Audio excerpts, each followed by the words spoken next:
Hi everyone, hope you're doing well from wherever you're watching this channel, depending on your time zone. Now, according to our Kenyan constitution, the deputy president is the principal advisor to the president. And therefore, anytime when the president is out of the country, constitutionally, the deputy president is in charge of the country.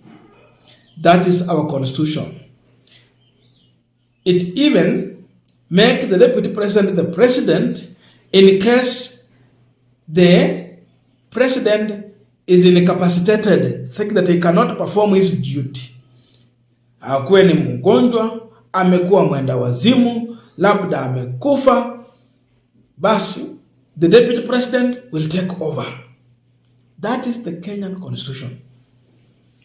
So with that, we expect that when Ruto is out of the country, therefore, regarding Gachagua in his capacity as the deputy president and the principal advisor, he take charge of the country.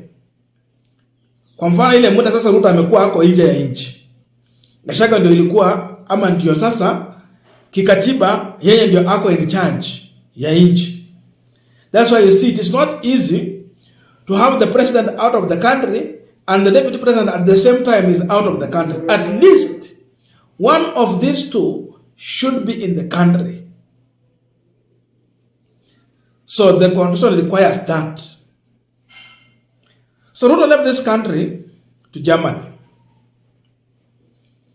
And today, he jet back to the country. As he landed at JKIA, we anticipated that Rigathi Gachagua will be the one in his capacity as the deputy president receiving William Ruto. Because then, he has a duty and responsibility to brief the president what has been going on in the country for the time he has been outside the country. That's why he has to go and receive the president. But shockingly, Rigathi Gachagua was conspicuously missing at JKIA to receive one William Samoei Ruto. Instead, the people who are available to receive the president, number one, MP Kimani Ichung'wah, the majority leader in the National Assembly. Number two, CS for Interior, Kithure Kindiki. Then we had Raymond Omolo, who is also the principal secretary for Interior.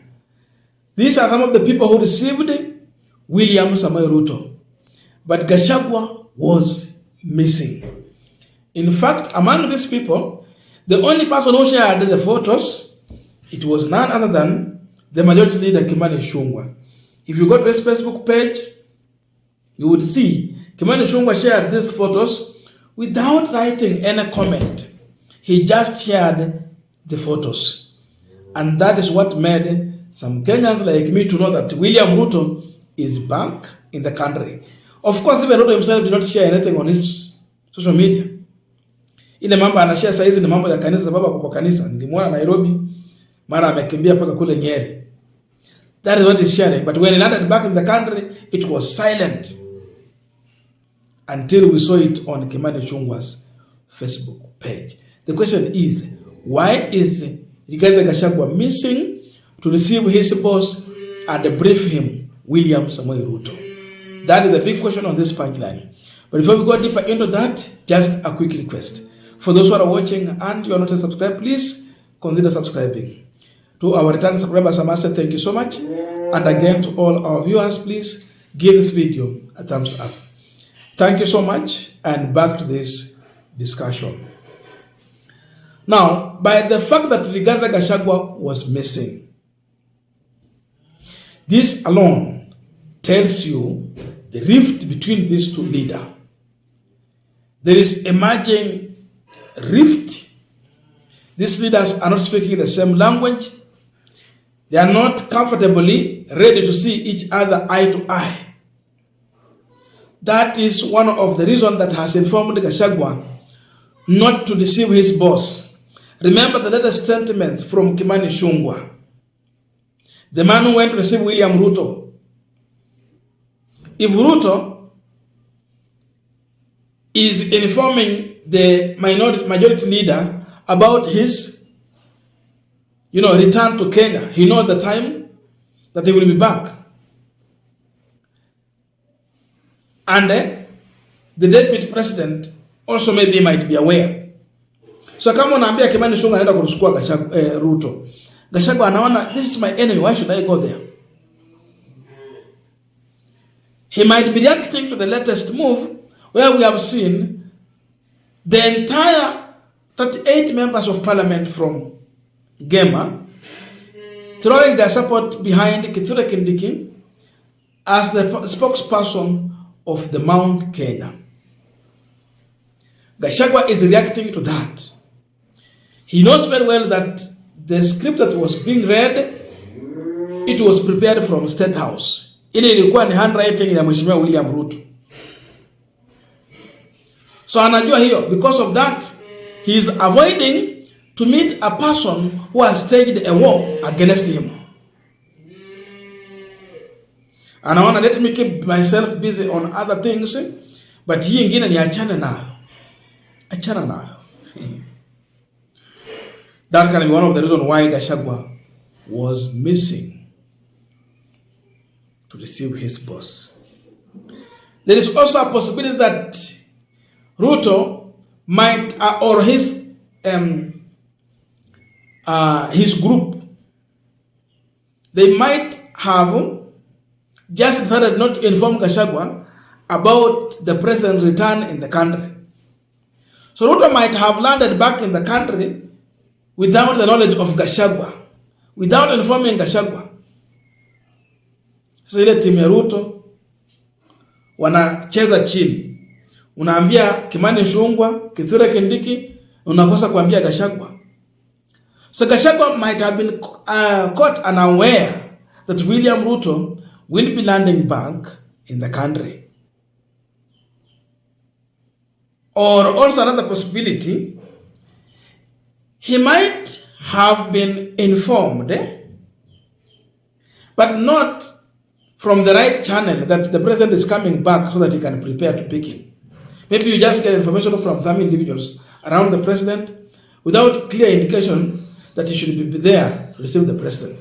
So because he did not get the information from the right office, he decided that I'm going to ignore this and keep myself busy elsewhere. That can be another truth. So with all that,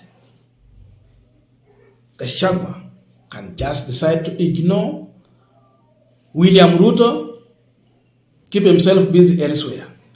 So that might be the reason. That I feel that I am an unwanted person around William Ruto. So why should I force myself to be where William Ruto is when he don't want me? And the writings is on the wall in the capital letters, using the juniors there to intimidate Gachagua, to mock him. So Gachagua find it not fit to receive William Ruto. So because of that, he kept off that event. Sasa anakuwa tukimani Ichung'wah, Kithure Kindiki. Sasa Kithure Kindiki amekuwa promoted na watu pale. Hao ndio wako na nafasi ya kwenda kumchukua William Ruto. So this should tell you that the difference between these two leaders is deepening. I can tell you that William Ruto will not work with Gachagua in 2027 unless if Gachagua forces himself. But again, nyenyekee, achukue nafasi nyingine ambayo haitakuwa running mate William Ruto. Unless he decide like that. But if not, there is no way these two people will work together.